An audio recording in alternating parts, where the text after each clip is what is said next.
The story starts up with a chick named Blair. She's holed up all by her lonesome in some abandoned crib. She hasn't peeped another person in ages and is totally focused on watching her own back. She clutches this walkie-talkie, always hoping maybe some other soul will hit her up. One day she steps out of her place and stumbles onto this weird spot. The joint looks like some old shelter where people might have tried to take cover once upon a time, but now it's completely deserted. Ghost town vibes. The minute Blair sneaks inside, she finds some critical supplies. She scores a bottle of water and a few meds. Major score. She quickly stuffs them into her bag, but then she gets this chilling feeling that someone else is in there with her. Freaking out, she bolts out of there, no time to waste, and hightails it back to her safe house. Back home, she settles into her usual routine, keeping busy. She eats some grub, she reads a few books and stares hard at her walkie-talkie. She's just holding on to the hope that someone might answer her call, but she knows deep down that hardly anyone could have made it out alive in this wrecked world. Meanwhile, super far from Blair, a dude named Tommy is fighting tooth and nail to survive too. Suddenly, these nasty creatures crash the spot where he was chilling. He takes off running, not wasting a single second. While he's running for his life, his bag slips off his shoulder, and it had all his must-have gear in it. Snatching his life was the main priority, though, so he ditches the bag and dives into a safe hideout. He spends the whole night just gripped by fear. He stays hidden in that one spot, and when the sun comes up, Tommy musters up his courage and creeps back to the place where he lost his bag. He snags it back and decides to find another hiding spot real quick. He also had a walkie-talkie and tries to make contact with anyone out there. Luck's on his side, and his attempt actually pays off. He connects with Blair. Finally, it was the first time in a super long time that he heard another human voice, straight up emotional. Tommy tells Blair that he's high up on an old barn. He lets her know that those savage creatures are creeping all around down below. Blair instantly gives him an idea to save his butt. She tells him that the barn has a window he can climb out of safely and make his escape. Tommy trusts her and jumps out through the window, making his getaway. Just like that, Blair's smart thinking saves his life. The next morning, he heads back to that spot and picks up his bag and walkie-talkie before moving on with his journey. Tommy radios Blair to let her know he made it out okay, and she's totally pumped about the news. She tells him that she hasn't heard another person's voice in what feels like forever. Tommy's super eager and asks her where she's been holding up. Blair fills him in that she's shacked up in an old house that's been empty for a long time. She explains she stays there to avoid people and those creatures, and just can't find the guts to travel too far from it. After that, Tommy clues her in on a plan he's been cooking up. He mentions there's a peak on a faraway mountain where his family used to live. He figures he'll be safe up there, and maybe those monsters won't be around. Blair hears this and gets super excited, a real spark of hope. She tells him that she's burnt out on being alone, so she wants to go with him to that mountain. They'll be a team. However, Blair gives him a crucial heads up. Gotta be careful. She mentions their walkie-talkie batteries are running on empty, so they can only talk to each other 3 times a day, max. The two of them agree they'll move cautiously and meet up at the top of the mountain. Blair quickly packs all her gear and gets ready to hit the road. Meanwhile, Tommy also sets out on his journey, heading out. Along the way, he starts feeling super hungry, but he knows that he's got to be super careful with every move he makes to survive in this crazy new world. Tommy had some food with him, but he didn't just gobble it down right away. He understood that he had a long trek ahead, and if he finished his food now, the rest of the path would be rough. So he keeps his cool and stays focused on his journey. On the flip side, Blair is also moving non-stop, making progress. She sneaks into an empty house, just hoping she'll score some food and drinks. Since the world is all messed up now, all the houses are deserted. She moves with care, searching for something to eat without making a sound. Gotta be stealthy. During this intense journey, we even catch Blair snatching a rabbit and cooking it up to eat. Gotta eat to live. Plus, she finds a set of headphones, so she starts listening to music, a small luxury. Now, in this creepy and dangerous environment, music becomes her only real buddy. Meanwhile, Tommy tries to check out an old broken-down bus. He figures maybe he can find some grub stashed inside. But the second he peeks into the bus, he hears these super strange sounds coming from inside. Scared stiff, he immediately bails and finds a safe place to crash and catch his breath. After a little bit, he pulls out his walkie-talkie and gets Blair on the line. Blair asks him if he's eaten anything yet. A simple question. Tommy hits her back with a, "Nah, not yet," keeping it real. Blair then throws him some advice. Gotta share the knowledge. She tells him that empty houses are all over the place. We can grab food from anywhere, just don't make any noise, that's the rule. If anyone finds out you're around, it could totally end you. Stay hidden. While they're chatting, Tommy asks Blair, just out of the blue, if we both make it and actually meet up, where would you want to go? Blair thinks for a second and then says, I always dreamed of going to New York. I wanted to live there. My family and I had so many dreams about that city. But while my dad was still alive, we never made that dream happen. Sadness is heavy in her voice. She goes on to say, the only thing I have left of my dad is one picture, and that's it. After that, Blair asks Tommy about his backstory. Tommy answers slowly, I'm nothing special. My dad also left me just one keepsake, his necklace. I always keep it close because it gives me a reason to keep going. It gives me hope. When my dad passed away, I scattered his ashes in the ocean. If I make it through this mess, one day I'm going to go back to that ocean shore so I can finally say goodbye to my dad, for good. Blair listens to him carefully and tells him, night's coming. You need to find a new spot to crash before it gets dark. We'll talk again tonight at 9 p.m. sharp. Don't miss it. After this, Blair keeps moving on her trip and comes across a church. Spooky spot. The whole church is silent and empty, total quiet. But then she bumps into some strange woman there. The woman starts talking real weird, going off. She says, God is punishing us for all the messed up stuff we did. Humans sinned big time, and now we're paying the price for it. Blair hears this and gets totally heated. She's pissed. She snaps back, if your God was real, he wouldn't let people die, because humans are his children, right? And no God leaves his own kids to die all alone. So cut the crap with all this useless sermonizing. Saying that, she storms out of there, angry as hell,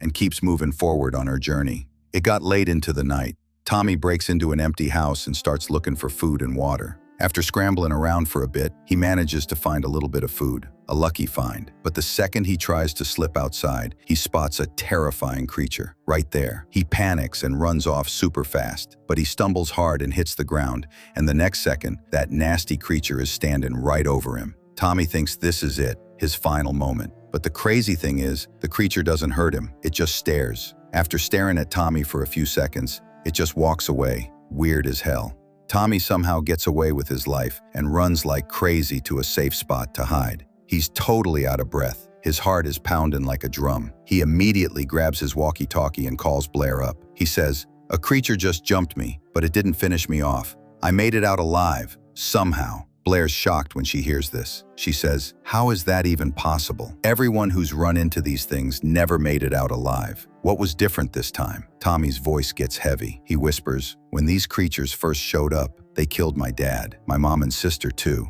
I was the only one left. I couldn't even help my own father, and now I don't know who I'm even living for, man. Despair hangs in his voice and he starts crying, broken down. Blair tries to calm him down. Gotta be strong for him. She says, Tommy, we're still breathing. You gotta keep living for me, okay? Don't you dare give up. If your dad were here, would he want to see you quit like this? No way. We need to stay tough and make it to that mountain peak, no matter what. We'll link up there soon. Just hold on to your faith. They talk for a little longer, connecting. Then Blair heads back out on her journey, keeping the pace. On the road, she finds this beat-up, abandoned car that's totally busted. She decides to crash in it for the night, safest option she has. Meanwhile, Tommy also finds a safe spot, builds a little fire, and gets ready to spend the night right there, hunkering down. Now the next morning, Blair's eyes snap open, wide awake. But just as she's trying to figure out where she is, she spots a creature standing outside the car. Total nightmare. She gets goosebumps all over her body. Before she can even react, the creature slams into the car, smashing it up. Blair scrambles to get out fast, and the second she busts out, the creature lunges at her. But Blair shows some real guts, hitting it hard with the car window, fighting back. She somehow manages to take it down. Mission accomplished. But after that brutal fight, she's completely drained, out of steam. She sits down by the car and starts bawling her eyes out. It's all too much. This whole thing was overwhelming for her, for real. Fighting death every single day and feeling danger with every step she takes. After a little while, she pulls herself together and grabs her walkie-talkie to try and reach Tommy. She says, Tommy, a creature just jumped me. But the scariest thing is, it happened in broad daylight, man. These monsters used to only come out at night, but now they're learning and evolving. They're getting smarter. This could be super dangerous for us. We're in trouble. Worry fills Tommy's voice. He's freaking out too. He says, we gotta move even faster now. I can get to the mountain peak in about a day and a half tops. You need to get there as fast as you can too. No lagging. We have to survive, whatever the cost. End of story. After this, they both keep going on their journeys, just hanging on to the hope that they'll actually meet up at the mountain peak, relying on their last bit of hope in this wrecked world. Blair keeps walking until she hits a railway track, classic movie spot. She sits there for a quick minute and pulls out her camera to snap some pics. Old habits die hard. That had become her thing, apparently. Capturing every single moment so she can feel like she's still alive, and maybe humanity hasn't completely checked out yet. Meanwhile, Tommy sneaks into some empty house, checking it out. The house even had a horse stable with some horses still kicking it. Just as he's looking around the place, a girl pops up right in front of him. Shocker! She's in bad shape, starving and weak, real rough. The girl tells Tommy, "Hand over the bag you've got, and I'll let you walk, or I might just have to kill you." Tommy feels for her. He sees her pain, but he can't give up his essential supplies. Too risky. He tells her no, flat out. This sets the girl off. She loses it, going nuts. She starts growling at it. But when Tommy doesn't flinch, she suddenly attacks him, going for it. Tommy quickly hides in a corner, scrambling to cover. But then another threat shows up. What a terrible day. A creature looks right at the girl, just like it looked at Tommy. The girl screams her head off, a blood-curdling sound. Tommy runs out of there without stopping, but the girl's luck runs out, and the creature snatches her, killing her right then and there. Tommy gets out of there fast, not wasting any time. He finds a safe place and tries to hit up Blair on the walkie-talkie. But Blair doesn't answer back. No dice. She probably had her walkie-talkie turned off. Turns out Blair wasn't safe from danger either. The second she keeps moving from the railway track, a creature jumps her, ambushed. Blair had nowhere to run, totally stuck. She was ready to fight it out, go all in. But then an old man suddenly pops up and takes out the creature with his weapon. Real hero move. Before Blair can even process what just went down, the guy takes her back to his house. There, he bandages up Blair's injuries and even brews her some tea. What a sweetheart. Blair takes a deep breath and asks him, "Why did you help me out?" The old man smiles and says, "What else was I supposed to do? I couldn't just leave you there." Blair asks him, "Do you live here by yourself?" The man nods his head confirmingly. He tells her, "My wife was with me before, but when these creatures came, they killed her. I somehow survived. I just try to make peace with it by thinking that at least she's free from this hell now." After a little bit, Blair turns on her walkie-talkie and tries to get a hold of Tommy. She tells him that an old guy saved her life. Tommy asks her, "Do you trust this guy?" "A woman tried to jump me this morning and I barely made it." Blair answers with confidence, "Yeah, I can trust him. If he wanted to, he could have just left me there, but he didn't. He saved my life, gave me food, and is taking care of me. He's a good guy." People like him are super rare in this world now. If we make it, we'll live on a remote farmhouse just like this one. We'll be safe there. After this, Blair suddenly starts telling him the story about her mother. Heavy stuff. Her voice is shaken and heavy with pain. She says, "My mom and I were sleeping one night when a creature suddenly attacked us. My mom fought hard to stop it. She screamed at me to run, but I couldn't move. I saw her suffering. There was no way she was going to survive that attack. I had a gun with only one bullet left in it, and I used that bullet on my mom because I just couldn't watch her writhe in pain anymore." Saying that, Blair breaks down crying. The trauma is real. Tommy tries his best to comfort her. Gotta be supportive. He says, "What you did was the right thing. Leaving someone in that much pain would have been wrong." Blair collects herself and walks back inside the house. The old man had heard everything she said, nothing missed. He quietly says, "What you did took serious guts. Not everyone could do something like that." Blair looks at him, and now she understands that surviving in this world isn't just about being strong. You gotta have a tough heart too. James listens closely to Blair and takes a deep breath. He says, "The same thing happened with my wife. I tried everything to save her, but I couldn't. I failed. I'm still carrying that pain today, man. I couldn't save my wife, but maybe that's why I helped you. At least this time I could save someone." After this, James gives Blair a bag that's packed with food and supplies. He tells her, "You need to head north now. Your buddy is waiting for you over there. And listen up, always remember this. If you ever need a safe place to stay, the doors to this house are always open for you. No questions asked. I don't think I have much time left, but as long as I'm here, this house is yours truly." Blair thanks him and then heads out, moving on.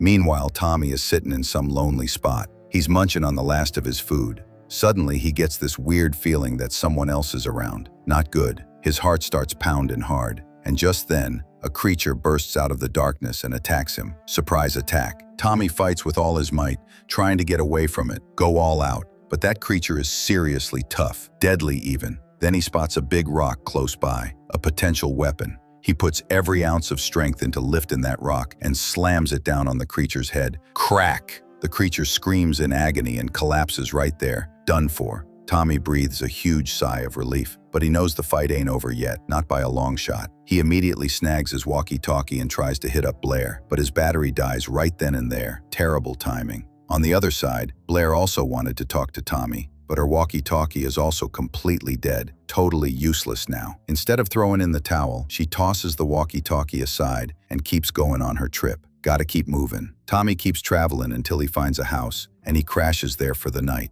The next morning, he hears a knocking on the door. What the hell? He wakes up, alert and ready, and pulls the door open. And there she is, Blair, standing right there. Relief and happiness flood both their faces. Pure joy. This moment felt like a huge win for them after months of tough struggle. They made it. They hug each other tight and start talking for a long, long time. Catching up. We don't have to go anywhere else now. We'll just stay right here and build our own world. Right here, Blair says with a smile. Tommy says, as long as we're together, we don't have to fear anything, man. But their happiness doesn't last for long, because suddenly two creatures start walking right towards them. Trouble coming. Freaking out, they both bolt inside the house and slam the door shut, locking up. Blair peeks out the window. She says, these creatures are attacking during the day now. We're out of time. We gotta move fast, so they don't waste a second and turn on the gas cylinders, making a plan. And the second those creatures bust the door down and rush inside, they light the place up. Boom!